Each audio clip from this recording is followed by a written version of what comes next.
नमस्कार साथियों, कैसे हैं आप सभी। भाई उम्मीद है बहुत बेहतरीन होंगे और बहुत बेहतरीन ही आपकी तैयारी चल रही होगी। तो एक बार जुट जाइए। सबसे पहले तो आप सभी तैयारी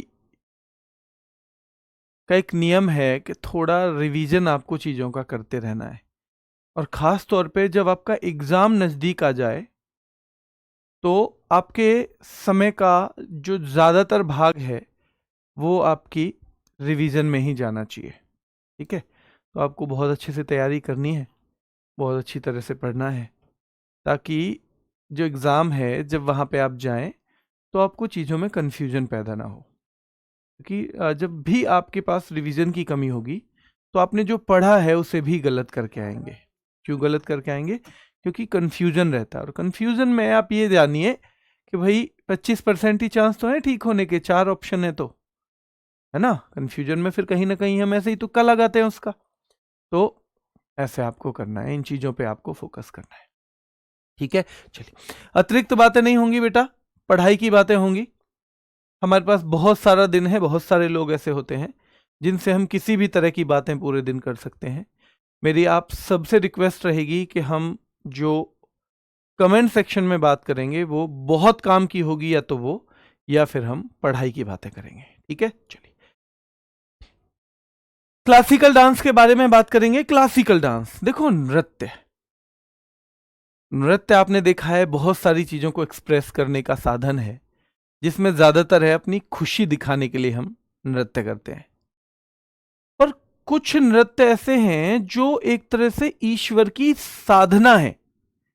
वो नृत्य नृत्य नहीं रह गए हैं, वो ईश्वर की साधना जैसे हो गए हैं। और ईश्वर की साधना के लिए तो नियम कायदे हैं भाई, फिर निश्चित नियम कायदे हैं जो ईश्वर की साधना के लिए, तो इनमें भी वो कायदे देखने को मिलते हैं। और याद रखना है आपको, ये हमारे नृत्य की अगर हम बात करें तो फिर नृत्य हमारा आ जाएगा एक तो यूं ही अपना आराम से फोक डांस, यानी कि लोक नृत्य। जब हमारा मन किया तब हम थोड़ा सा नाच लिए, कूद लिए, कुछ अवसर हैं स्पेशल उन पे। लेकिन एक हैं जो बिल्कुल नियम कायदे से होंगे, जिनमें हमारी अपनी मर्जी नहीं होगी। और याद रखना है हमें, वो हमारे शास्त्रीय नृत्य यानी क्लासिकल डांस कहलाते हैं। और सवाल पूछा जाता है पहला कि हमारे क्लासिकल डांसेस की संख्या कितनी है, what is the number of classical dances, है ना। तो वो 8 है। अब 8, कभी कभी ये पूछेगा शास्त्रीय नृत्य कितने हैं, 8। कभी कभी पूछेगा संगीत नाटक अकेडमी के अनुसार कितने हैं। तो संगीत नाटक अकेडमी हमारी एक संस्था है, तो उस संस्था के अनुसार भी याद रखना है हमारे जो क्लासिकल डांस हैं वो कितने हैं, 8 है। पर ये हमारा संस्कृति मंत्रालय जो है, मिनिस्ट्री ऑफ कल्चर, ये अपनी एक लिस्ट बनाता है शास्त्रीय नृत्यों की यानी क्लासिकल डांसेस की, और ये कहता है कि भैया 9 है। तो अगर हमसे नॉर्मल पूछे हमारे क्लासिकल डांस यानी कि शास्त्रीय नृत्य कितने हैं, तो हमें 8 बताना है। ठीक है, 8। चलिए, अगर संस्कृति मंत्रालय के अनुसार बेटा याद रखना है 9 नृत्य, 9वां छऊ है। तो अगर संस्कृति मंत्रालय के अनुसार पूछा जाए तो 9 बताएंगे। और याद रखना है इसकी जानकारी मिलती है नाट्य शास्त्र में। एक ग्रंथ है हमारा, एक बुक है नाट्य शास्त्र, जो भरत मुनि ने लिखा है। किसने लिखा है? भरत मुनि ने। तो नाट्य शास्त्र के बारे में हम बात करेंगे। शास्त्रीय नृत्यों की कुल संख्या है 8, संगीत नाटक अकेडमी के अनुसार भी 8, संस्कृति मंत्रालय के अनुसार है 9, 9वां है इसमें छऊ। और इन शास्त्रीय नृत्यों की जानकारी मिलती है हमें नाट्य शास्त्र में। नाट्य शास्त्र में मेरे भाई ध्यान रखना है, नाट्य शास्त्र में। सर आपकी बुक नहीं है क्या? नहीं बेटा, मैंने अभी कोई बुक नहीं करी है, लेकिन मैं इस बार एक बुक पे काम कर रहा हूं। पर मैं उसे तभी लेके आऊंगा जब मैं उससे पूरी तरह संतुष्ट होऊंगा कि बच्चों का कुछ बेनिफिट करेगी। अभी क्लासेस ज़्यादा चल रही हैं मेरी, तो मैं उसे बहुत टाइम नहीं दे पाया हूं। तो मैं जब हर एक सवाल पे खुद काम करूंगा, मैं केवल तभी उस बुक को पब्लिश करूंगा। नाट्यशास्त्र किसने लिखा? जब ये इतनी महत्वपूर्ण किताब है क्लासिकल डांस पे, तो इसके लेखक भी पता होने चाहिए, भरत मुनि। और ये किताब कितनी महत्वपूर्ण है इसका आपको पता चल जाएगा इस बात से कि इसे पंचम वेद भी कहा जाता है। क्या कहा जाता है? इसे पंचम वेद भी कहा जाता है। अब ये छऊ, जिसे हमारा संस्कृति मंत्रालय तो मानता है क्लासिकल डांस, पर हमारी संगीत नाटक अकेडमी इसे क्लासिकल डांस नहीं मानती है। हमें क्लासिकल डांस संगीत नाटक अकेडमी नहीं मानती है बेटा, याद रखना है। तो छऊ जो है उससे मतलब फिर हम क्या मानते हैं? तो हम अर्धशास्त्रीय नृत्य यानी सेमी क्लासिकल डांस कहते हैं, यानी पूरा का पूरा शास्त्रीय नृत्य से नहीं कहा जाता। और ये छऊ जो है यूनेस्को की अमूर्त सांस्कृतिक विरासतों में शामिल हुआ था 2010 में। कब हुआ है? 2010 में ये यूनेस्को की अमूर्त सांस्कृतिक विरासतों में शामिल हुआ है। छऊ यूनेस्को की अमूर्त सांस्कृतिक विरासतों में कब शामिल हुआ है? 2010 में शामिल हुआ है। छऊ 3 प्रकार का है, पूछा जाता है छऊ कितने प्रकार का है? एक तो है सरायकेला छऊ, झारखंड में चलता है। दूसरा मयूरभंज छऊ, उड़ीसा में चलता है। और तीसरा जो है वो है पुरुलिया छऊ, जो पश्चिम बंगाल में चलता है।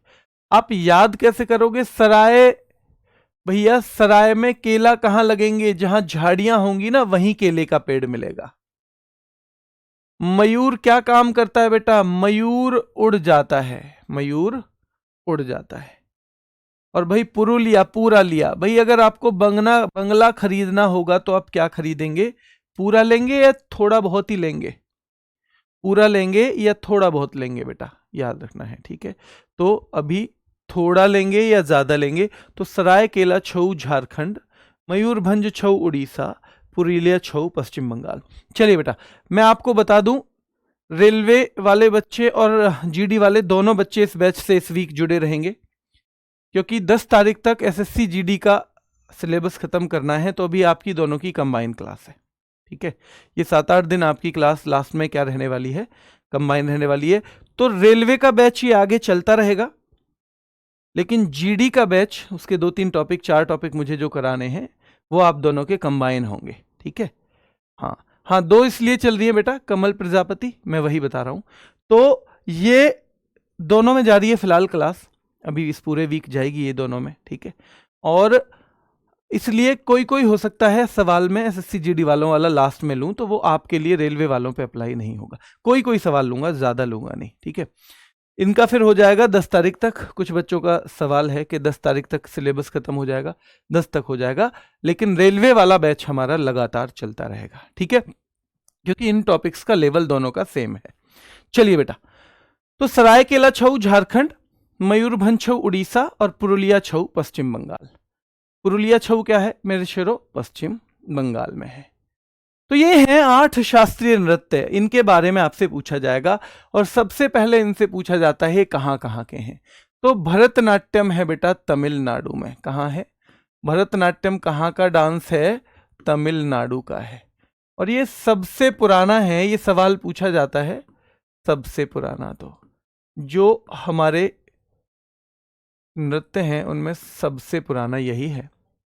मोहिनीअट्टम बेटा केरल का है। मोहिनीअट्टम कहाँ का है? केरल का है। कथक उत्तर प्रदेश, या उत्तर प्रदेश ऑप्शन में ना हो तो उत्तर भारत, ठीक है। उत्तर प्रदेश अगर ऑप्शन में उत्तर प्रदेश ना हो तो उत्तर भारत कर देंगे हम। ओडिसी में नाम में ही लिखा हुआ है, ये कहाँ का है? उड़ीसा का है। ओडिशा का नृत्य है बेटा ये। कथकली भी केरल का है, केरल का है। सत्रिया कहाँ का है? असम का है। सत्रिया असम का है। कुचिपुड़ी कहाँ का है? आंध्र प्रदेश। भैया कच्ची पुड़ी अंधे आदमी को खिला दी, अंधे को। आंध्र प्रदेश। और मणिपुरी बेटा मणिपुर का है। तो ये क्लासिकल डांस है, ये सारे के सारे क्लासिकल डांस हैं। इनमें सत्रिया सबसे नया है, जो हम आगे डिटेल में पढ़ेंगे। सबसे नया कौन सा है मेरे शेरों? तो ये सत्रिया है। और जो नॉर्मल सवाल हैं वो यहीं से बन जाते हैं। नॉर्मल सवाल क्या है? वो यहीं से बन जाते हैं, ठीक है। क्लियर है? तो बेटा देखना है, भरतनाट्यम तमिलनाडु का है, सबसे पुराना है। पूछेगा मोहिनीअट्टम कहाँ का है, केरल का है। कथक कहाँ का है, उत्तर प्रदेश का है। ओडिसी कहाँ का है, उड़ीसा का है। कथकली केरल का है। सत्रिया असम का है। कुचिपुड़ी आंध्र प्रदेश का है। मणिपुरी मणिपुर का है। और एक सवाल बनता है इसमें क्या मेरे शेरों, एक सवाल बनता है ये कि कौन सा नृत्य कहां से है, कौन सा नृत्य। तो देखो कथक है ये, तो सीधे पूछा जाएगा इनमें से कौन सा नृत्य कहां से है बेटा, उत्तर प्रदेश या उत्तर भारत से जुड़ा हुआ है। तो नॉर्थ इंडिया में केवल एक डांस है, कथक। केवल क्या है, तो नॉर्थ इंडिया में केवल कथक है। अब हम देखेंगे नॉर्थ ईस्ट, उत्तर पूर्व भारत। नॉर्थ ईस्ट इंडिया यानी उत्तर पूर्व भारत से कौन सा नृत्य जुड़ा हुआ है, सीधे सीधे पूछा जाएगा। तो नॉर्थ ईस्ट इंडिया से जुड़े हुए हैं सत्रिया और मणिपुरी। सत्रिया और मणिपुरी। पूर्वी भारत से कौन सा नृत्य है, पूर्वी भारत।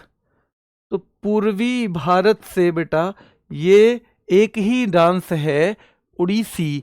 और याद रखना है ये सारे के सारे आएंगे दक्षिण भारत, ये सारे के सारे आएंगे रेंज में। तो दक्षिण भारत का कौन सा डांस है, ये सीधे सवाल पूछा जाएगा।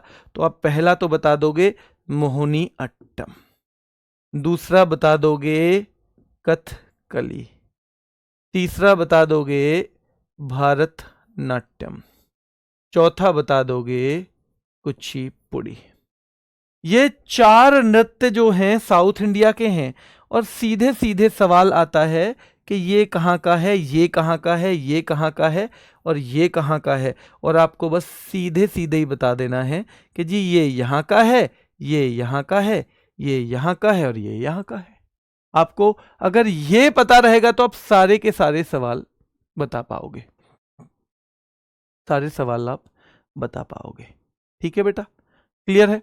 चलिए, तो उत्तर प्रदेश कथक, उत्तर पूर्व भारत याद रखना है बेटा, उत्तर पूर्व भारत। ठीक है, उत्तर पूर्व भारत हम रखेंगे केवल वो सत्रिया और मणिपुरी। दक्षिण भारत में मोहिनीअट्टम, कथकली, कुचिपुड़ी और भरतनाट्यम। और पूर्वी भारत में ये आ जाएगा, पूर्वी भारत में याद रखना है बेटा, ये आ जाएगा। ठीक है, चलिए क्लियर है यहां तक। अब हम चलेंगे इनकी कुछ डिटेल। देखो आपके 70% सवाल यहीं तक खत्म हो गए, 70% जो सवाल हैं वो खत्म, 70% यहां से बेटा। चलिए, thank you Tiwari ji, thank you. चलिए, तो 70% जो हैं हमें याद रखना है, ये सवाल यहीं तक आ जाएंगे। यानी हमने अभी 30% पढ़ा है और 70% सवाल मिल जाएंगे। अब जो बचा हुआ है 70% मटेरियल, उससे आएंगे बस 30% सवाल, उससे केवल 30% सवाल आएंगे, याद रखना है। ठीक है, चलिए, तो भरतनाट्यम के बारे में क्या क्या सवाल आते हैं सीधे पूछा जाएगा। देखो इसका पुराना नाम है सादिर। तो सवाल यहां से बनेगा, कौन से नृत्य को पहले सादिर नाम से जाना जाता था।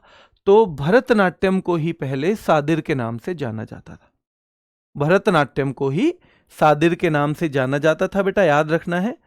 कौन सा नृत्य मंदिरों को समर्पित होता है। तो सीधे आप कह दोगे जी भरतनाट्यम होता है। और इसके 6 भाग हैं, भरतनाट्यम के 6 भाग। देखो इसके कितने हैं, 6 भाग हैं। तो सीधे सवाल आएगा, भैया इस नृत्य के, भरतनाट्यम के कितने भाग हैं। तो 6 भाग हैं, 6 भाग हैं बेटा, याद रखना है।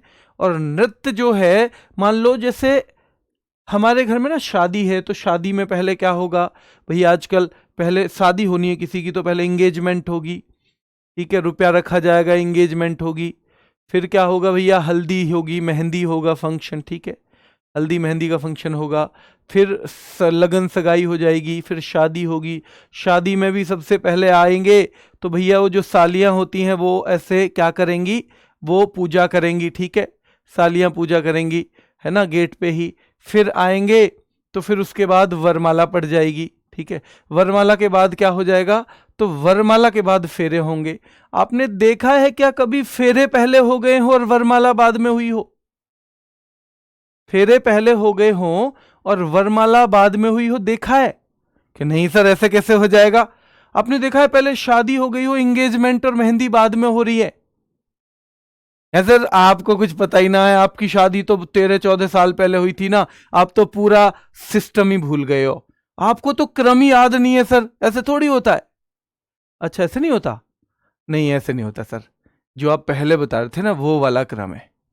अच्छा ठीक है, ऐसे ही इसका भी ये 6 भाग में होता है भैया। कभी इसका एंगेजमेंट चलता है, कभी मेहंदी, कभी हल्दी, कभी फेरे, और इसमें जो सबसे पहला भाग है वो है अला रिपू और सबसे अंत वाला है तिल्लाना। तो हमें ये याद रखना है कि भैया जो सबसे पहला भाग होगा, 6 को याद करने की जरूरत नहीं है, एक तो याद होना चाहिए कि भैया पहला है अला रिपू जिसे हम आह्वान कहते हैं, और अंत वाला क्या है बेटा? अंत वाला है तिल्लाना या तिल्लाना। तो हमें ये सीधे सीधे सवाल पूछे जाते हैं। पुराना नाम सादिर, मंदिरों को समर्पित, आरंभ अलारिपू से है, नृत्य का अंत तिल्लाना से है।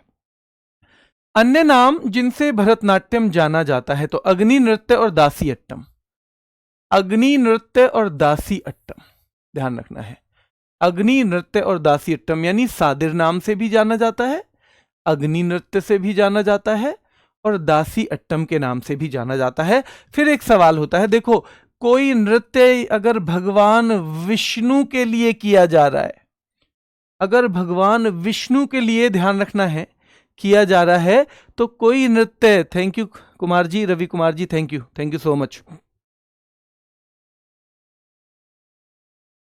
ठीक है, तो भरतनाट्यम में शैव धर्म के विचारों की प्रस्तुति की जाती है। याद रखना है शैव धर्म। तो अगर विष्णु जी को मानते हैं उस नृत्य में, उनकी कोई कहानी है, तो वो वैष्णव हो जाता है। और ये यहां पे क्या हो जाएगा मेरे भाई? ये यहां पे हो जाएगा शैव धर्म, क्योंकि इसमें शैव धर्म जो शैविज्म है उसके बारे में बात की जा रही है, यानी शिव भगवान की स्तुति की जा रही है। ठीक है, चलिए अब इसमें कभी कभी क्या होता है, एक ही कलाकार अलग अलग भूमिकाएं निभाता है। जैसे कोई नाटक हो रहा हो, आपने देखा हो स्कूल का थिएटर, तो वही आदमी एक बार क्या बन जाता है? सीता, वही बन जाता है फिर मंदोदरी, वही कुछ और बन जाएगा, वही कुछ और बन जाएगा। तो याद रखना है कि भैया भरतनाट्यम में एकल कलाकार जब अलग अलग भूमिकाओं का निर्वहन करता है तो उसे एकाहार्य कहा जाता है। और सीधे सीधे पूछा जाता है पहला सवाल, एकाहार्य का संबंध किस क्लासिकल डांस से है?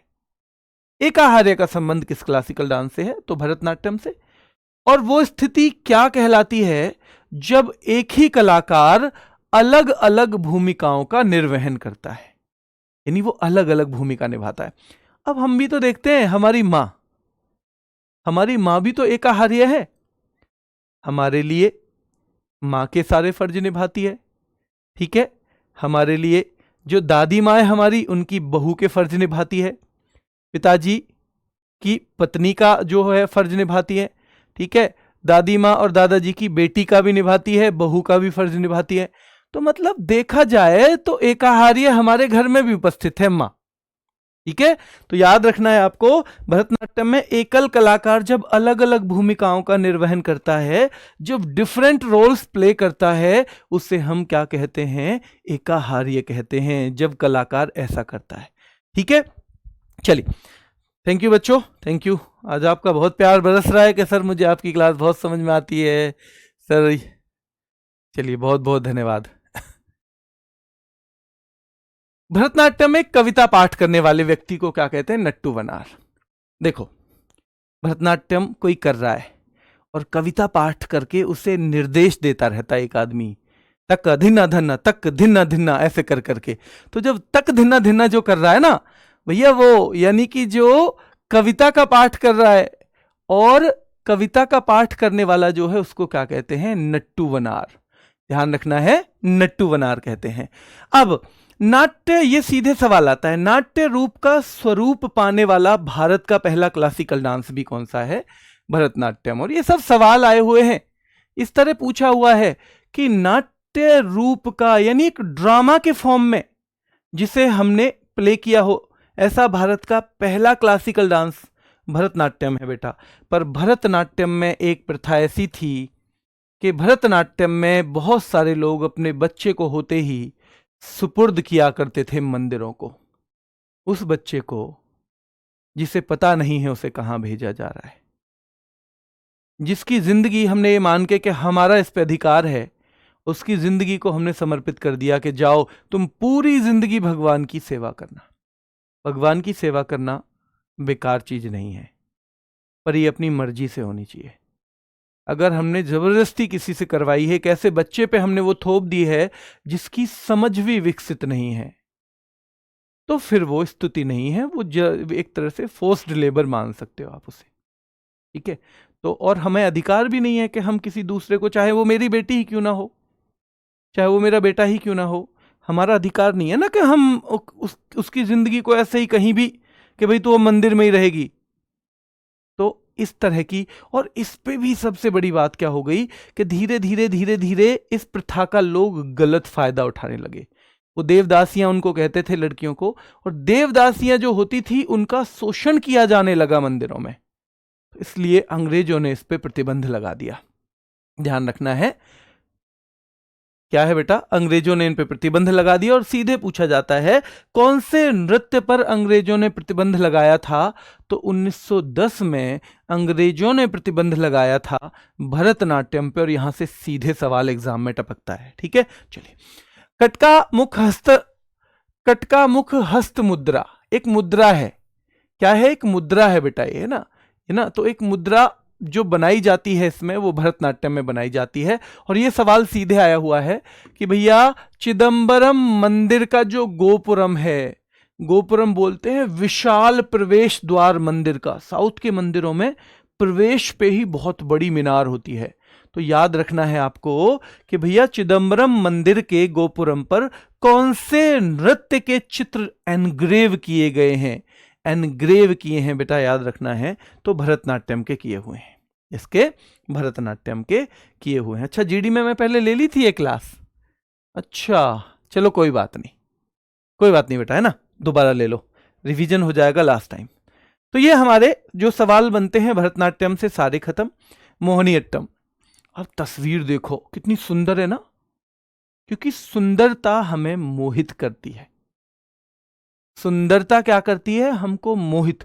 अरे यार, कल तो मैंने वो, जैसे आपकी शादी हो जाएगी ना, तो फिर आप जब बाजार में जाओगे तो घरवाली साथ होगी, तो क्या कहेगी? अरे मुझे तो ये चूड़ी बहुत अच्छी लग रही है, बहुत सुंदर है। मतलब अपनी जेब से पैसे निकाल के दे दो भाई साहब, ठीक है। और मतलब ये है कि सुंदरता हमें क्या करती है? मोहित। कोई चीज हम खरीद रहे हैं, क्यों अच्छे, अरे यार जूते बड़े अच्छे लग रहे हैं, तो मोहित। तो मोहिनीअट्टम का संबंध भी वही मोहित होने से ही है, मोहित होने से है। तो याद रखना है विशेष रूप से महिलाओं द्वारा, क्योंकि हमारे समाज में ऐसा बना दिया गया है कि भाई महिलाएं ही मोहित करती हैं, मोहित करने का काम महिलाओं का ही है। तो याद रखना है कि भैया विशेष रूप से महिलाओं द्वारा किया जाता है, एकल महिला द्वारा। किसके द्वारा? अकेली महिला के द्वारा। और ये भगवान विष्णु के स्त्री रूप की कहानी है। एक मोहिनी अवतार हुआ है भगवान विष्णु का, उसके बारे में 2 कथाएं प्रचलित हैं। आज आप देखना कौन कौन सी 2 कथाएं हैं। जो भगवान विष्णु को मोहिनी का अवतार लेना पड़ा, एक स्त्री का रूप धरना पड़ा। तो याद रखना है ये डांस उसी चीज को रिप्रेजेंट करता है, यानी जो डांसर है उसे मोहिनी का अवतार ही माना जाता है, ठीक है। चलिए, तो भगवान विष्णु के स्त्री रूप की कहानी कौन से नृत्य में शामिल है? मोहिनीअट्टम। और भैया मोहिनीअट्टम में ये कसावू साड़ी पहनी जाती है, कसावू है ना, कसावू। इसको वैसे कनेक्ट करने के लिए ऐसे याद कर लो, कसी हुई साड़ी, थोड़ी फिटिंग की साड़ी, फिटिंग की। देखते हो ना आप, पुलिस में भी बहुत सारे बच्चे कैसे पहनते हैं, बिल्कुल फिटिंग की ड्रेस, है ना, ताकि वो अट्रैक्टिव लगे, मोहित करें वो और लोगों को, ठीक है, लगे कि हाँ भाई कोई पुलिस वाला जा रहा है, देखो कितना शानदार है, ठीक है। तो याद रखना है आपको कि भैया कसावू साड़ी, तो थोड़ी सी फिटिंग वाली कसी हुई साड़ी पहनी जाती है मोहित करने के लिए। हाँ, एक तो भस्मासुर के विनाश के लिए, बिल्कुल बेटा ठीक है, एक तो भस्मासुर के लिए, और एक कहानी है किससे संबंधित, जो वो निकला था समुद्र मंथन में, क्या मिला था बेटा? जो समुद्र मंथन में अमृत निकला था ना, एक उससे जुड़ी हुई कहानी भी है। ठीक है, चलिए। तो किस नृत्य में केरल कसाबू साड़ी पहनी जाती है? मोहिनीअट्टम में पहनी जाती है। और व्यवहार माला याद रखना है बेटा, व्यवहार माला नाम के प्राचीन ग्रंथ में कौन से डांस के बारे में लिखा हुआ है? तो मोहिनीअट्टम। इसको भी हम कैसे याद करेंगे कि किसी का व्यवहार हमें क्या कर लेता है? व्यवहार मोहित कर लेता है। ठीक है, कोई बहुत सुंदर बेशक ना हो, व्यवहार हमें मोहित कर लेता है। ठीक है, मोहित कर लेता है। ठीक है, मोहित कर लेता है। वैसे भी ये सुंदरता है ना, 2-4 साल के लिए अच्छी लगती है। शादी होगी 3-4 साल, चाहे कोई भी कितनी भी सुंदर लड़की है ना, तो शादी होगी तो 3-4 साल आदमी सुंदरता की तरफ ही देखता है, खास तौर पे जिससे शादी हुई है। लेकिन पूरी जिंदगी फिर वो व्यवहार देखता है। और जो बाहर के लोग हैं, जो पड़ोसी हैं, जो रिश्तेदार हैं, वो तो देखते ही व्यवहार हैं। अगर किसी के यहाँ आप गए, वहां चाय पूछ ली तो वो ठीक है, और भैया चाय ना पूछी तो वो सुष्मिता सेन ही सही, उसका क्या है। वैसे भी देखो, हम में से बहुत से लोगों को बड़ी गलतफहमी हो जाती है, यार मैं सुंदर हूं, यार मैं लंबा हूं, ये तो गोरा भी नहीं है, ये तो काला है, ये तो काली लड़की है, अरे इसकी तो हाइट भी छोटी है। बेटा घमंड कभी भी, कम से कम उन चीजों का तो मत करिए जो आपको ईश्वर ने दी हैं। ईश्वर ने लंबाई, आपकी खुद की कोई मेहनत नहीं है उसमें। आपका रंग गोरा है, कोई मेहनत नहीं है। आप थोड़े से लंबे हो गए दूसरे लोगों से 4 इंच, आपकी कोई मेहनत नहीं है। आप अपनी जो चीजें हैं, आपके अंदर के जो सद्गुण हैं, अगर वो हैं तो वो गर्व फिर भी कर सकते हो। घमंड तो खैर दूसरी चीज हो गई कि हाँ चलो मैं अच्छी चीज कर रहा हूं, पर इन चीजों के लिए जो कर रहा है ना, वो तो निहायत ही बेटा गरीब बुद्धि का बच्चा है। और उसके साथ अगर कोई ऐसा है तो सहानुभूति रखनी है सबको, क्योंकि उनमें से एक भी चीज ऐसी नहीं है जो उसकी अपनी, जिसमें कोई गुण हो, जो उसकी अपनी मर्जी से उसने बना ली हो। तो ईश्वर ने दिया है, ऊपर वाले ने दिया है। हमारे माँ बाप ऐसे हैं, थोड़े गोरे हैं, हमारा रंग भी गोरा हो गया। तो इसलिए उन बच्चों के साथ सहानुभूति रखनी है। और कभी भी अगर मैं थोड़ा सा कम हाइट का हूं, अगर मैं थोड़ा सा सांवला हूं, तो अपने पे कभी शर्म नहीं करनी है। ईश्वर ने जैसा आपको बनाया है ना, शायद वो बेस्ट है, वो बेस्ट होगा तभी भगवान ने बनाया है। वरना अगर उसमें कुछ भी दिक्कत होती, भाई हम जो हाथों से बना रहे हैं पीस, कुछ वही में, उसी में तो गड़बड़ हो सकती है, ऊपर वाले में तो नहीं हो सकती गड़बड़। ठीक है, तो कभी नहीं शर्माना है किसी चीज के लिए, कभी भी नहीं। ईश्वर ने जो दिया है वो सबसे बेस्ट है मेरे लिए। और अगर हम शर्माएंगे तो दूसरे हमें और नीचा दिखाएंगे। हमें गर्व होना चाहिए हम जैसे भी हैं, है ना। और किसने कहा कि गोरा रंग ही अच्छा होता है? किसने कहा कि हाइट ही ज्यादा अच्छी होती है? थोड़ा सा छोटा होना गलत चीज है, किसी ने भी नहीं कहा, कहीं कोई ग्रंथों में तो लिखा हुआ नहीं है ये। कभी नहीं शर्माना इन चीजों से। ठीक है, चलिए। भगवान विष्णु के स्त्री रूप की कहानी हम पढ़ ही चुके हैं। अब देखो भैया, जादूगरनी का नृत्य आपने देखा होगा। घर में आपके में अगर बड़े भाई हैं, अगर बड़े भाई हैं, उनकी शादी हो गई हो ना, या अभी जिनकी ज्यादा उम्र नहीं है चाचा की शादी हुई हो, तो कई बार दादी या मम्मी कहती है ना, अरे ये तो जादूगरनी है, यानी तो छोरा पे जादू कर दियो, यू जादूगरनी है, छोरा पे जादू कर दियो हमारे पे, तो अब तो यही की माने है यू। तो बेटा जादूगरनी मोहित कर लेती है। जादूगरनी भी क्या काम करती है? मोहित करने का काम। ध्यान रखना है बेटा कि जादूगरनी का नृत्य कहा जाता है मोहिनीअट्टम को, और इसमें भी मणि प्रवलम भाषा का ही प्रयोग होता है। कौन सा? मणि प्रवलम भाषा का प्रयोग होता है। और मणि प्रवलम जो भाषा है, मणि प्रवलम है संस्कृत और मलयालम का। संस्कृत और मलयालम का बेटा याद रखना है, कॉम्बिनेशन है। जब 2 भाषाएं मिलती हैं, संस्कृत और मलयालम, तो मणि प्रवलम। और केरल में 2 डांस हैं, दोनों में मणि प्रवलम भाषा रहेगी। ठीक है, दोनों में मणि प्रवलम भाषा रहेगी बेटा। तो जादूगरनी का नृत्य कहा जाता है मोहिनीअट्टम को। और कभी कभी ये एक सवाल आया हुआ है, एक बार, तेवितिचियाट्टम, नंगई नाटकम और दासियाट्टम किस नृत्य के रूप हैं? मोहिनीअट्टम के। तीनों ही एक साथ पूछे हुए थे, ये तीनों ही एक साथ पूछे हुए थे बेटा, तीनों। ठीक है, चलिए डांस नंबर 3 पे आएंगे। कौन से नृत्य में भगवान कृष्ण के बचपन की कहानियां हैं बेटा? मणिपुरी में। और मणिपुरी क्योंकि भगवान कृष्ण का है, सीधे सीधे वैष्णव संप्रदाय यानी वैष्णव सेक्ट से ये जुड़ा हुआ है। फिर मणिपुरी के भाग पूछे जाएंगे, कितने भाग हैं? तो 2 भाग हैं, जागोई और चोलम। जागोई और चोलम। और बेटा इसे करने की, डांस को करने की 3 शैलियां यानी 3 स्टाइल है। 3 स्टाइल है, लाई हरोबा, संकीर्तन और रासलीला। और भाग कितने बताए मैंने? भाग 2 है, जागोई और चोलम। भाग 2 है, जागोई प्लस चोलम। भाग 2 है, जागोई प्लस चोलम। ठीक है, तो लाई हरोबा, संकीर्तन, रासलीला। भाग 2 जागोई और चोलम। जागोई और चोलम है, याद रखना है। और 3 है इसकी। और इसमें भी जो खास तौर पर रासलीला है, it is based on Radha and Krishna theme. तो ये राधा और कृष्ण की थीम पर आधारित है। राधा और कृष्ण की थीम पर आधारित है बेटा, याद रखना है। ठीक है, चलिए 64 तालों का प्रयोग होता है। अब आप बताओ भैया, मणि मिल जाए, अगर मणि मिल जाए, मणि, तो कितने तालों में? इसको वैसी ताले मत बनाओ, इसको लॉक वाला ताला बना दो, लॉक वाला। तो भैया जो मणि मिल जाए तो जी मैं तो 64 तालों के अंदर रखूंगा, कभी ले ना जाए हमारे पड़ोस का कोई। तो मणि अगर मिल जाती है तो इसमें 64 तालों का प्रयोग किया जाता है बेटा। और इसमें दर्शक जो हैं, उनसे जो डांसर हैं हमारे, वो सीधे आंख नहीं मिलाते, क्योंकि मणि जिसके पास है भैया वो तो चुप चुप ही देखेगा, वो आंख नहीं मिलाए, वो आंख नहीं मिलाएगा बेटा। ठीक है, हाँ चलिए। हाँ देखो, वाजुवुर और कला क्षेत्र बहुत महत्वपूर्ण भरतनाट्यम की शैलियां हैं। बिल्कुल तुषार जी, सही कह रहे हैं आप। तो वाजुवुर बहुत महत्वपूर्ण है, कला क्षेत्र बहुत महत्वपूर्ण है। तो ये 2 शैलियां कई बार पूछी जाती हैं ज्यादा एग्जाम में।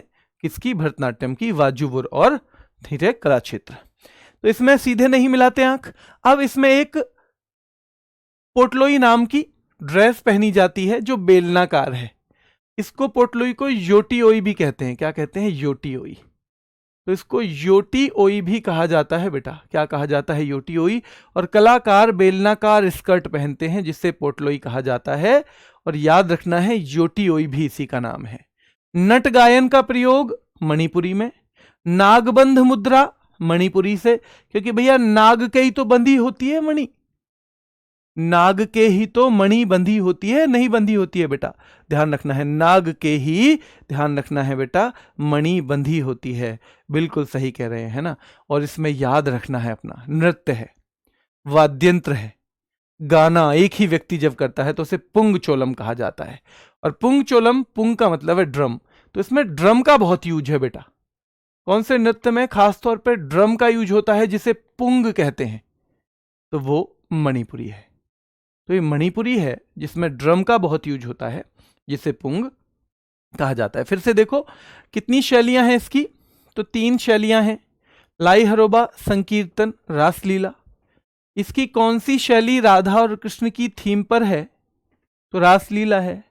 मणि होगी तो 64 तालों में रखेंगे, हाँ जी, तो इसमें 64 तालों का प्रयोग होता है। भाई जिसके पास मणि है उससे तो आप आंख नहीं मिला सकते, या तो मणि मान लो या तो मणि मान लो। ठीक है, ध्यान रखना है। तो इसमें कलाकार दर्शकों से सीधे आंख नहीं मिलाते, हाँ जी नहीं मिलाते। ठीक है, बेलनाकार स्कर्ट पहनते हैं जिसे पोटलोई कहा जाता है। अब ऐसे भी याद रखो, अगर हमारी अम्मा के पास होती मणि तो वो किस में रखती? पोटली में। पहले तो ताले वाले ज्यादा चलते नहीं थे, तो अगर हमारी अम्मा के पास मणि होती तो वो तो भैया उसे पोटली में रखती। तो पोटलोई आपको दिमाग में रखना है कि भाई पारंपरिक नट गायन का प्रयोग कौन से नृत्य में किया जाता है? मणिपुरी में। और बेलनाकार स्कर्ट पहनते हैं जिसे पोटलोई कहा जाता है। और नागबंध मुद्रा भी कहां पर है? यहीं पर है। एक सवाल यहां से सीधे बना हुआ है कि पैना म्यूजिकल इंस्ट्रूमेंट है, पैना, पैना म्यूजिकल इंस्ट्रूमेंट जो है उसका संबंध किस डांस से है? तो उसका संबंध भी बेटा मणिपुरी से है। किससे है? मणिपुरी से। यहां तक क्लियर है बेटा? यहां तक क्लियर है? बताओ जल्दी बताओ, यहां तक ठीक है? अभी क्लियर है?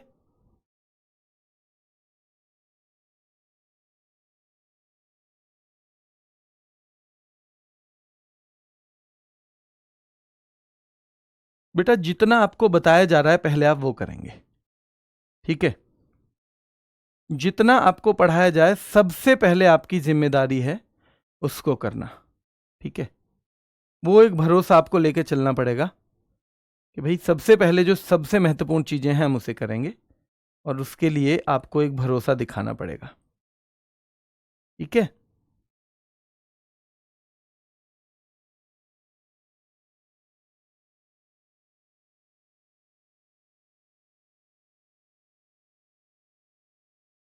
चलिए हम शुरू कर देते हैं आगे। कुचिपुड़ी, देखो सीधे सीधे है कच्ची पुड़ी। कच्ची पुड़ी मतलब अंधे आदमी को खिला दी। बेचारा अंधा आदमी है तो उसे तो कच्ची पुड़ी दोगे तो भी खा लेगा। कच्ची पुड़ी का जन्म पूछा जाएगा तो आंध्र प्रदेश से हुआ है, ये तो नॉर्मल है। पर वहां कृष्णा नाम का एक जिला है और उसमें कुचेलापुरम नाम का गांव है, इसी से इसकी कच्ची पुड़ी नाम याद रखा है बेटा। कुचिपुड़ी इसका आधार है भागवत और पुराण, यानी भागवत और पुराण की चीजें इसमें दर्शाई जाती हैं। तो याद रखना है भैया, भागवत में हमें कच्ची पुड़ी मिल गई, हम भागवत और पुराण सुनने गए थे, हमें तो कच्ची पुड़ी खिला दी। हम भागवत और पुराण सुनने गए तो हमें कच्ची पुड़ी खिला दी। और सवाल पूछा जाता है भैया पीतल की तस्तरी में रखकर, तो एक स्टेज ऐसी आती है कुचिपुड़ी में जब डांसर पीपल की तस्तरी में पैर रख देता है, अपना पैर रख देता है पीपल की तस्तरी में, और उसे बहुत जटिल सा एक अभ्यास वहां करना पड़ता है, बहुत मुश्किल सा। तो याद रखना है ये कौन से नृत्य में है।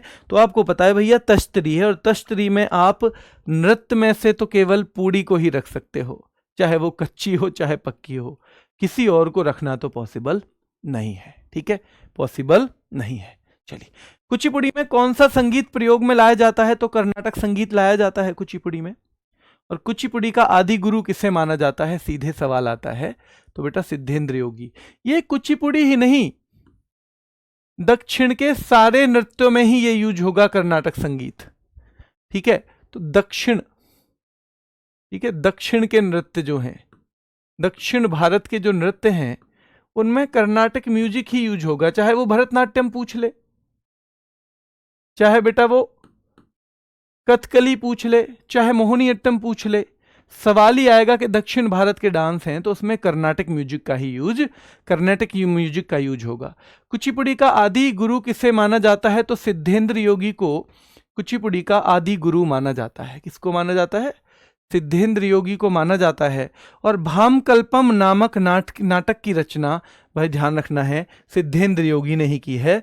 भामकल्पम नाटक की रचना किसकी, भामकल्पम नाटक की रचना याद रखना है सिद्धेंद्र योगी ने ही की है।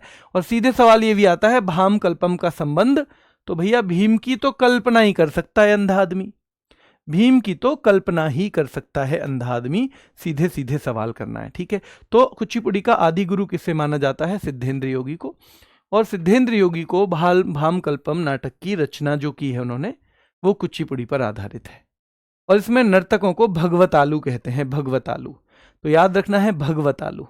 तो भैया कच्ची पूड़ी किसके साथ खाओगे, भागवत, अरे भगवत किसके साथ खाओगे, कच्ची पूड़ी भैया आलू के साथ खा लेंगे। पूड़ी किसके साथ खाओगे, चाहे कच्ची क्यों ना हो, भैया आलू के साथ खा लेंगे। तो इसके डांसर्स को भगवतालु के नाम से जाना जाता है, अगर हम कुचिपुड़ी की बात करें।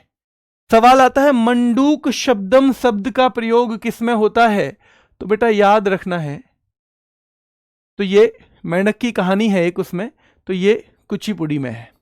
और जल चित्र नृत्यम, जिसमें कलाकार भैया पैर के अंगूठे से सतह पर चित्र बनाते हैं ना, तो जल चित्र नृत्यम का संबंध भी कुचिपुड़ी से ही होता है। और बेटा इनकी पोशाक को कहा जाता है बगल बंदी।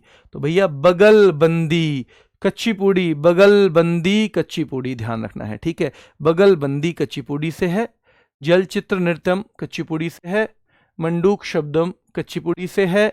ये तीनों जो है भागवत पुराण की कहानियां कच्चीपुड़ी में है, कुचिपुड़ी मतलब, ठीक है। ये सारे हमें बार बार रिवीज करेंगे, तो बार बार रिवीजन करके हो जाएगा बेटा, ठीक है। बेटा नॉर्थ साइड में आता है हिंदुस्तानी क्लासिकल म्यूजिक, यानी कि हिंदुस्तानी म्यूजिक यानी हिंदुस्तानी संगीत, वो आता है वहां पर, और ये कर्नाटक म्यूजिक आता है साउथ साइड में। ठीक है, चलिए किस भगवान से संबंधित है ओडिसी का? भगवान कृष्ण। अब आप देखो, उड़ीसा में भगवान जगन्नाथ का पूरा बोलबाला है। जगन्नाथ भगवान की पुरी में रथ की यात्रा भी होती है। असलियत में ये जगन्नाथ भगवान भगवान कृष्ण का ही एक रूप है, तो ये सीधे ही किससे रिलेटेड हो जाएगा? भगवान कृष्ण से। और ओडिसी जो नृत्य शैली है, याद रखना है, वो इसलिए भगवान जगन्नाथ की पूजा, या जगन्नाथ ना हो ऑप्शन में तो फिर भगवान कृष्ण करेंगे हम, भगवान कृष्ण से संबंधित है। ये त्रिभंग मुद्रा में किया जाता है। सीधे सीधे सवाल पूछेगा, भैया ओडिसी त्रिभंग मुद्रा में किया जाता है। किसमें किया जाता है? त्रिभंग मुद्रा में। का पुराना नाम ओरिसी भी है। अरे ओरिसी तो वही बात है ना, पहले कह देते होंगे ना, जैसे अलीगढ़ कोई कहता है, कोई अलीगढ़ कह देता है। ओरिसी इसी का पुराना नाम है, ओडिसी का। यहां से सवाल बहुत बनता है कि पखावज अक्षरों का प्रयोग, पखावज अक्षर होते हैं इसमें, तो उनका प्रयोग किस नृत्य को समाप्त करने के लिए होता है? तो इसे हम ऐसे याद करेंगे, पंख काम आते हैं उड़ने के। पंख काम आते हैं उड़ने के। ठीक है, उड़ने के, तो मतलब उड़ीसी, उड़ना है, उड़ीसी से संबंधित। तो इसकी ट्रिक हमने जोड़ दी है, पंख काम आते हैं उड़ने के। किसके काम आते हैं मेरे शेरों? तो पंख उड़ने के काम आते हैं। तो ओडिसी नृत्य का पुराना नाम क्या है? ओरिसी है। और पखावज अक्षरों का प्रयोग किस नृत्य को समाप्त करने के लिए? ओडिसी को समाप्त करने के लिए किया जाता है। ओडिसी की जो शुरुआत है बेटा, वो होती है मंगल आचरण से, और समाप्ति होती है मोक्ष पर। तो ओडिसी की शुरुआत होती है मंगल आचरण से, और ओडिसी का अंत होता है मोक्ष पर, क्योंकि जब उड़ जाते हैं प्राण पखेरु तो मोक्ष मिल जाता है, मोक्ष मिल जाता है। Thank you Aditya Pandey ji, thank you. तो ओडिसी नृत्य का पुराना नाम है ओरिसी। पखावज अक्षरों का प्रयोग ये ओडिसी के लिए। पंख काम आते हैं उड़ने के बेटा, उड़ने के काम आते हैं, तो इसलिए पखावज ओडिसी से जुड़ जाएगा। ओडिसी की शुरुआत होगी मंगल आचरण से, और बेटा अंत होगा मोक्ष पर। जैसे भरतनाट्यम का मैंने आपको बताया था, वहां शुरुआत किससे हो रही थी? अलारिपू से शुरुआत हो रही थी भरतनाट्यम की, अलारिपू, और अंत हो रहा था बेटा तिल्लाना। तिल्लाना कौन सा डांस था ये? तो ये शुरुआत हो रही थी अलारिपू से, और अंत हो रहा था मेरे भाई तिल्लाना पे। ठीक है, ये क्या था? ये हम बात कर रहे थे भरत नाट्यम की। We were talking about Bharatanatyam. ठीक है, we were talking about Bharatanatyam. ठीक है, चलिए। तो ओडिसी नृत्य का पुराना नाम ओरिसी है। पखावज अक्षरों का प्रयोग किस नृत्य को समाप्त करने के लिए? तो ओडिसी को समाप्त करने के लिए किया जाता है। ओडिसी की शुरुआत होती है बेटा मंगल आचरण से, और ओडिसी का अंत होता है मोक्ष पर। क्या होता है? मोक्ष पर। सीधे सवाल आया हुआ है कि कौन सा नृत्य मुख्यतः मेहरियों द्वारा, यह भी मंदिरों में ही होता है मेहरियों द्वारा, तो लेकिन सवाल आया है कौन सा नृत्य मुख्यतः मेहरियों द्वारा किया जाता है? तो ओडिसी किया जाता है। सवाल पेपर में यह भी आया है कि डांसर शरीर से जटिल ज्यामितीय पैटर्न, जैसे ज्यामिति के वो होते हैं ना, जैसे ज्यामिति की क्या होती हैं बेटा? ज्यामिति की जैसे बनी हुई हैं, जैसे कोई त्रिभुज बना हुआ है कुछ, तो ज्यामिति वाली चीजें जो होती हैं ना, ज्यामिति वाली आकृतियां, जो ज्यामिति के पैटर्न हैं, तो कौन से डांस में? वो ओडिसी में बनाए जाते हैं ज्यामितीय पैटर्न। यानी ज्योमेट्रिक पैटर्न, ज्यामितीय आकृति शरीर से कौन बनाता है बेटा? डांसर्स बनाती हैं ओडिसी नृत्य में। और इसलिए इसे सचल मूर्ति, सचल मूर्ति मतलब जो चलने वाली मूर्ति है, चलने वाली, क्योंकि भैया फिर भी डांस भी हो रहा है और वो भी बनी हुई है, मुद्रा भी बनी हुई है, डांस भी हो रहा है, मुद्रा भी और डांस भी हो रहा है, सीधे सीधे। तो याद रखना है किस नृत्य को सचल मूर्ति भी कहा जाता है? ओडिसी को कहा जाता है। और इसमें नृत्यांगनाएं शरीर से जटिल ज्यामितीय पैटर्न बनाती हैं। ये जल तत्व का प्रतीक है, क्योंकि जल उड़ जाता है, जल उड़ जाता है, तो ये ओडिसी जो है जल तत्व का प्रतीक है बेटा। ठीक है, यहां से सवाल सीधे सीधे बना है कि ओडिसी का सबसे पहला उदाहरण कौन सी गुफाएं हैं। तो बेटा उदयगिरी, खंडगिरी की जो गुफाएं हैं वो ओडिसी का सबसे पहला उदाहरण है। क्या है? सबसे पहला उदाहरण है। कथक का नाम, कथक को नटवरी भी कहते हैं। यह सवाल सीधे बना हुआ है कि नटवरी किस डांस को कहते हैं। नटवरी हम कथक को ही कह देते हैं। कथक कौन से नृत्य पर आधारित है? राधा कृष्ण की कथाओं पर। वहां राधा कृष्ण की रासलीला कर रहे थे हम, यानी कि उनकी रासलीलाओं के बारे में बात कर रहे थे मणिपुरी में। यहां राधा कृष्ण की कथाएं हैं कथक में। और सवाल यहां से बहुत बनता है कि कथक के घराने कौन कौन से हैं। तो ये फेमस घराने हैं।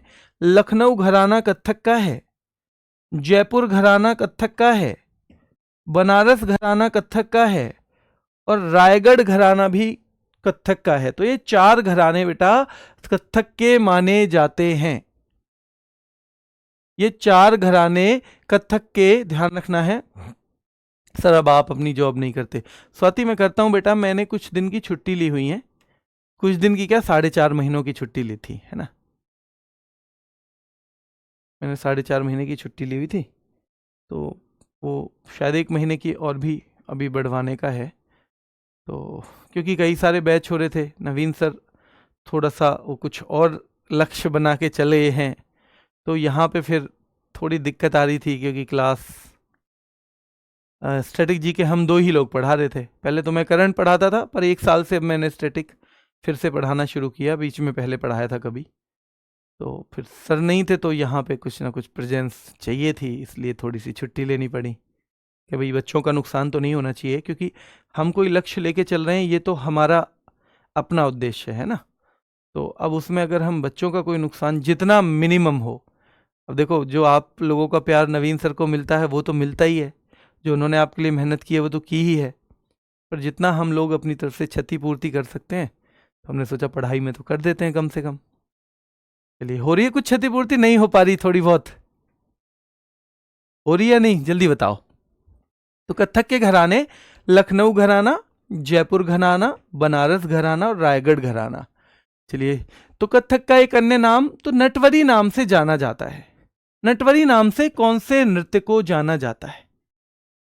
ध्यान रखना है बेटा, नटवरी नाम से जाना जाता है कथक को। कथक नृत्य किस पर आधारित है? तो राधा कृष्ण की कथाओं पर है। राधा कृष्ण की, ध्यान रखना है बेटा, कथाओं पर है, याद रखना है, राधा कृष्ण की कथाओं पर है।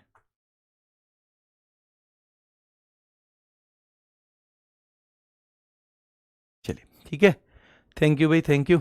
आपका बहुत प्यार मिलता रहा है मुझे, शायद लकी हूं इस मामले में, मैं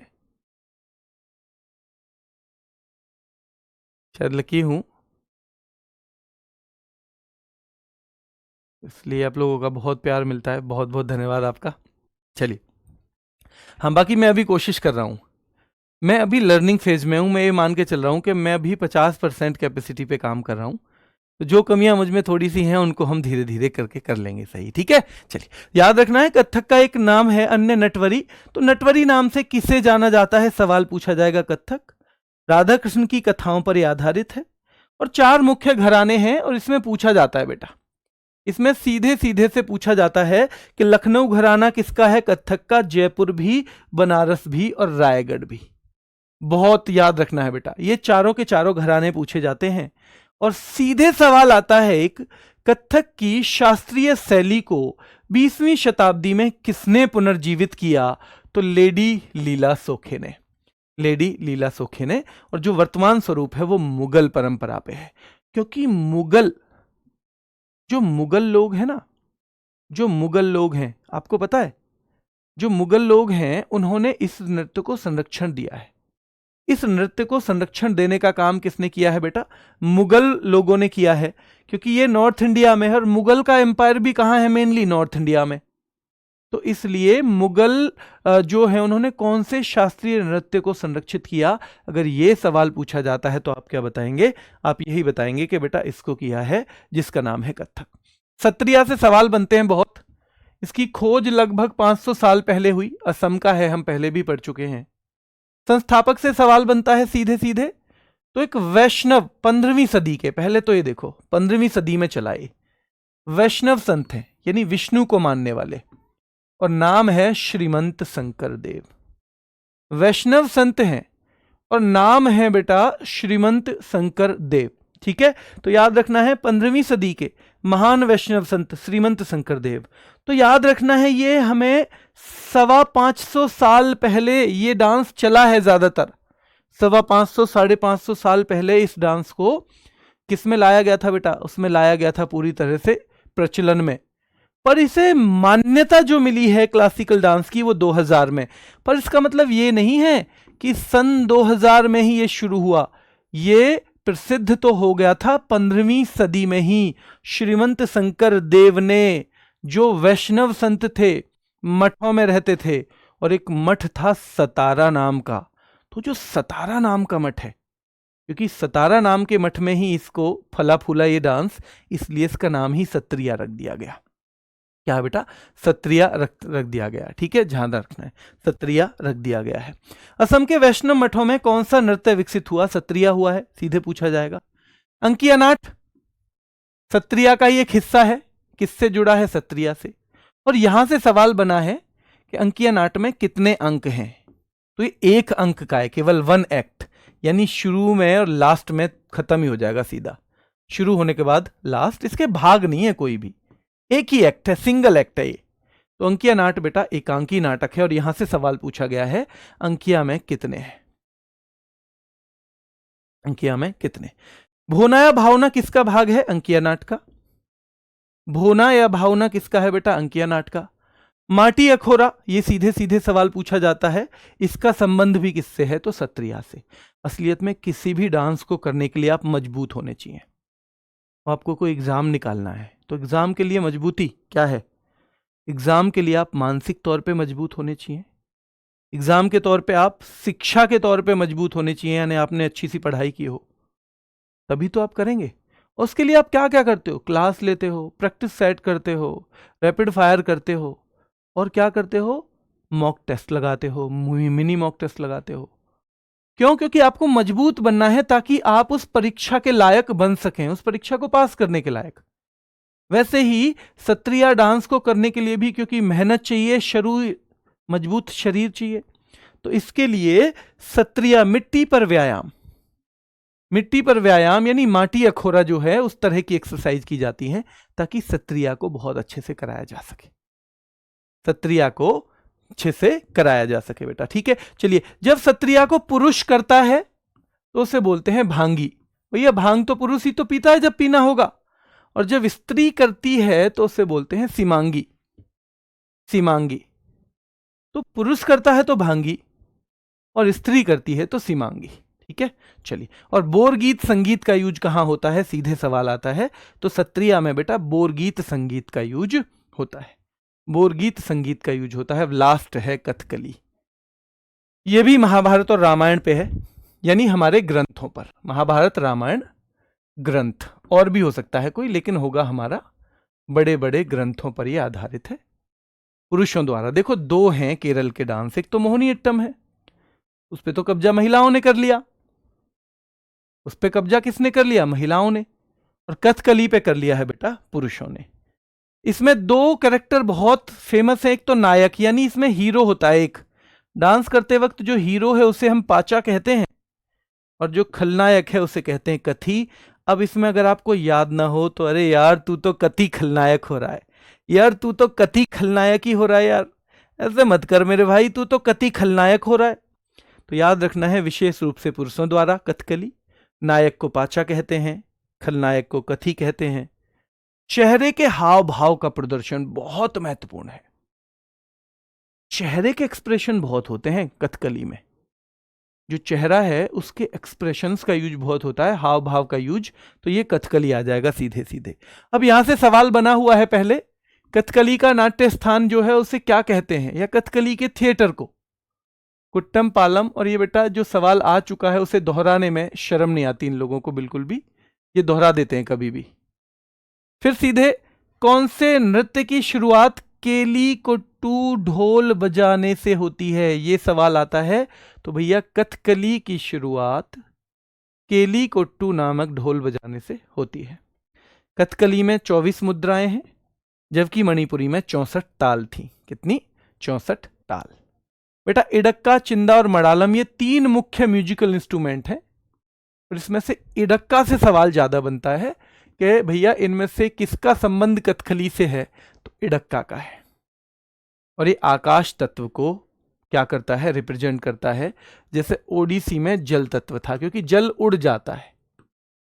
ओडिसी में क्या होता है बेटा? जल तत्व, क्योंकि जल उड़ता है।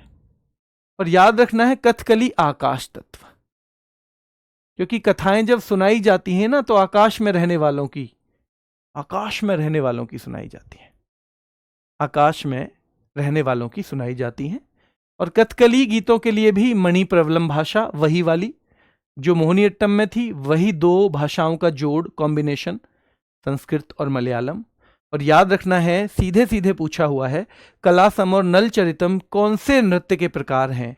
तो बेटा ये कथकली के हैं। कलासम, नल चरितम, कलासम, नल चरितम। तो भैया ये कथकली के प्रकार हैं। एक सवाल ये पूछा होता है, कथकली ललित कला के कितने रूपों का संयोजन है? यानी कथकली में ललित कला के कितने रूप मिले हुए हैं?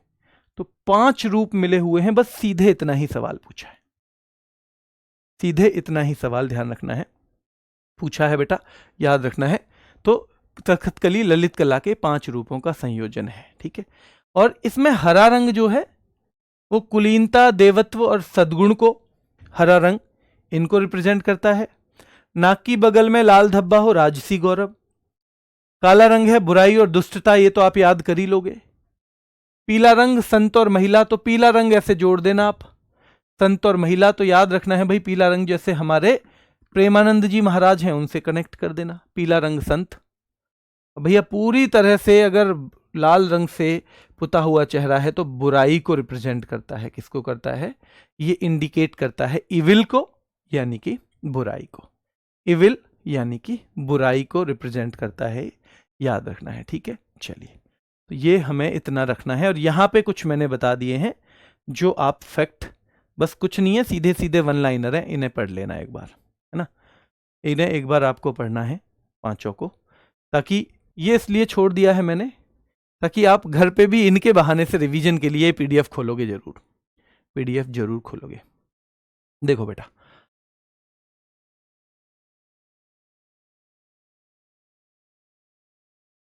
बच्चा पूछ रहा है सर कौन सी नौकरी करते थे? नौकरी बेटा 3-4 कर ली असलियत में। दिल्ली पुलिस में सिपाही की कर ली 1 सवा साल, 5 साल दिल्ली में एसआई की भी कर ली, तो 5.25 6 साल तो दिल्ली पुलिस में ही की थी। फिर 10 साल से सीजीएल में, वहाँ पे पहले एएसओ थे, अभी सेक्शन ऑफिसर का प्रमोशन हो गया। ये गजटेड रैंक होती है वैसे, तो ठीक है, ये सब चलता रहता है। पर मैं आपको बता रहा हूँ कि अगर लाइफ में कुछ बेहतर करना है ना, मुझे बस एक चीज़ की संतुष्टि रहती है। देखो, पुलिस में मैं चाहता तो बहुत सारे पैसे कमा सकता था, बहुत सारे लोग कमाते भी हैं। और पुलिस में सब इंस्पेक्टर रैंक ऐसी होती है कि कोई मतलब 10-20 लाख रुपए महीने कमाना उसके लिए कोई बड़ी बात नहीं है। अगर उतना हो सकता है, कभी कभी एक दिन में भी 5-7 लाख रुपए मिल जाए। पर मुझे एक चीज़ समझ में आई लाइफ में कि अगर मेहनत से कुछ मिल रहा है ना तो वो ज़्यादा बेहतर है। इसलिए मैंने फिर वो नौकरी, जब मैं 5.25 साल रहा, तो मैंने कभी 1 रुपया भी किसी से लिया नहीं। और उसके अलावा भी 11 साल इस नौकरी में भी हो गए, कभी किसी से 1 रुपया भी नहीं लिया है। और एक चीज़ की बस मुझे संतुष्टि रहती है कि मैं जब बचपन में था तो एक ऐसी हैबिट डेवलप हो गई कि मेहनत से डर नहीं लगता, मतलब मेहनत करने में आनंद आता है। तो मैं आपको बस एक ही बात कहना चाहूँगा कि आप लाइफ में किसी भी चीज़ से डरना, मेहनत से मत डरना। ये मेहनत आपको बहुत आगे लेके जाएगी। वैसे भी ये शरीर जो है हमें ऐसा तो है नहीं 10-5 जन्म चलाना है, तो इससे काम लो यार। जब आप 200-250 रुपए में एक मजदूर को लेके आते हो तो उससे तो पूरा काम लेने की कोशिश करते हो। अरे भैया, इसे ये थाली बैठा है देखो आधे घंटे से, यार इसे मैं 400 रुपये दूंगा, इससे तो पूरा काम लेने की कोशिश करते हो। तो ये भी तो ऐसे ही मिला है, इसे लो जितना काम ले सकते हो मेरे भाई, करो मेहनत जितनी कर सकते हो, कुछ नहीं बिगड़ना इसका। इसकी एक ही खासियत भगवान ने बना के भेजी है कि जितनी मेहनत करोगे उतना बेहतर होगा ये, जितना इसे आराम में रखोगे उतना खराब होगा। जितना काम ले सकते हो लो, और मेहनत करनी है अच्छे से, जितनी भी कर सकते हो बेटा, क्योंकि मेहनत एकमात्र ऐसी चीज है जिसका कोई साइड इफेक्ट नहीं है। अभी के लिए इतना ही, फिर मुलाकात करेंगे। धन्यवाद।